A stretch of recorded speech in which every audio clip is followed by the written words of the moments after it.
كلمة شغل إحنا بنستخدمها طول الوقت. أي مجهود بنعمله بنقول عليه شغل. لكن في عالم الفيزياء الكلمة دي ليها معنى مختلف تماماً، معنى محدد جداً ويمكن يكون مفاجئ لناس كتير.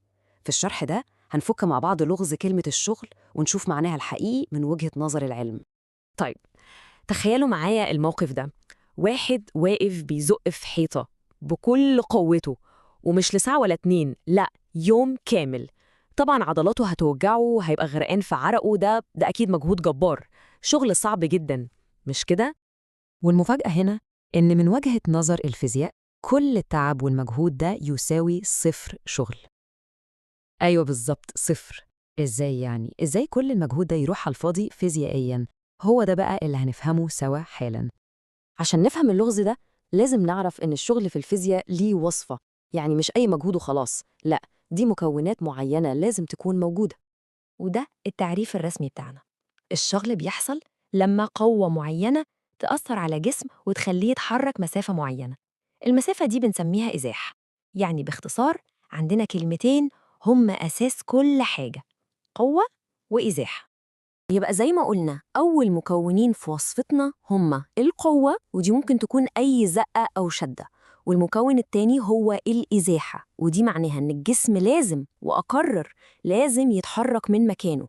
لو في قوة من غير حركة أو حركة من غير قوة سببتها يبقى مفيش شغل. وعشان كده المثال بتاع الحيطة كان فيه قوة جبارة بس مفيش أي إزاحة، فالنتيجة النهائية كانت صفر. طيب، هل الموضوع بالبساطة دي يعني نحسب الشغل بإننا نضرب القوة في المسافة اللي الجسم اتحركها وخلاص؟ الحقيقة لأ، لسه في مكون تالت، مكون سري، هو اللي بيفرق في كل حاجة. المكون السري ده هو الزاوية. الزاوية اللي بين اتجاه القوة اللي بنأثر بيها واتجاه الحركة اللي الجسم بيتحركها فعلاً. الزاوية دي هي اللي بتحدد القوة بتاعتنا دي كانت فعالة قد إيه؟ وبكده الوصفة الكاملة بتاعتنا تكون جاهزة. الشغل أو W بيساوي القوة F مضروبة في الإزاحة دي، وفي الآخر أهم حتة كوساين الزاوية اللي بينهم اللي بنسميها سيتا.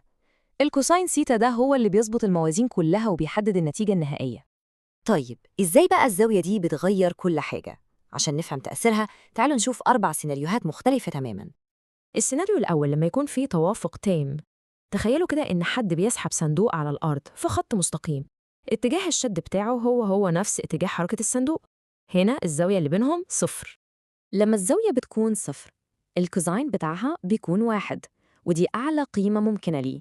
ده معناه إن 100% من القوة بتستخدم في تحريك الصندوق، وهنا بنحصل على أقصى شغل ممكن وبنسميه الشغل موجب.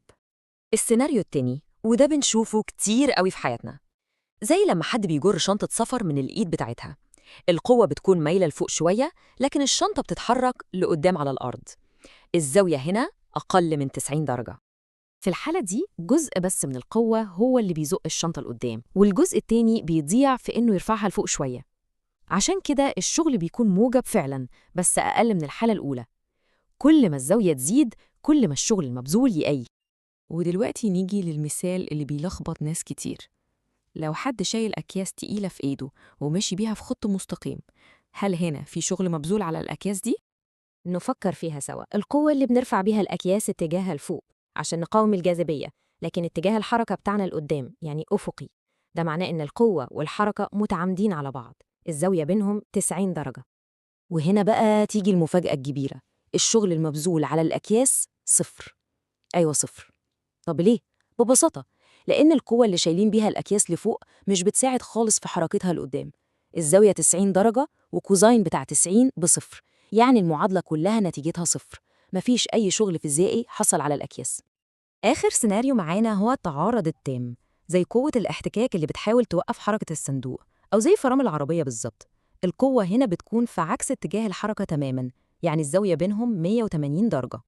لما الزاوية بتكون 180 الكوساين بتاعها بيبقى -1، وده معناه إن القوة دي بتشتغل ضد الحركة، بتسحب طاقة من الجسم المتحرك، وعشان كده بنسميه شغل سالب. الجدول ده بيلخص لنا القصة كلها. لاحظوا العلاقة، لما القوة والحركة في نفس الاتجاه بنوصل لأقصى الشغل موجب. لما يكونوا متعامدين على بعض الشغل بيبقى صفر، ولما يكونوا عكس بعض تماماً الشغل بيبقى سالب. طيب إيه أهمية كل ده؟ ليه مهم نفرق بين التعب والشغل الفيزيائي؟ لأن فهمنا لمفهوم الشغل بيخلينا نشوف الطاقة وهي بتتنقل وتتحول في العالم حوالينا بشكل أوضح وأعمق. خلينا نلخص أهم النقط اللي لازم تطلع بيها من الشرح ده. أولاً، الشغل مش مجرد تعب، لأ، ده مجهود فعال نتج عنه حركة. تانياً، عشان نقول إن في شغل لازم القوة تسبب إزاحة. تالتاً، اتجاه القوة بالنسبة لاتجاه الحركة هو كل حاجة. وأخيراً، الشغل ممكن يكون موجب لو بيساعد الحركة، أو صفر لو ملوش تأثير، أو سالب لو بيقاوم الحركة. لو حبينا نلخص الموضوع كله في جملة واحدة بس هتكون هي دي: الشغل هو قوة فعالة تسبب إزاحة. دي هي خلاصة الخلاصة، والفكرة اللي بتميز بين التعب العادي وبين الشغل بمعناه العلمي الدقيق. ودلوقتي هسيبكم مع سؤال أخير. بصوا حواليكوا في المكان اللي انتوا فيه دلوقتي، يا ترى فين ممكن نشوف أمثلة على الشغل الفيزيائي ده وهي بتحصل؟ التفكير في السؤال ده هو أول خطوة عشان نبدأ نشوف الفيزياء في كل تفاصيل حياتنا.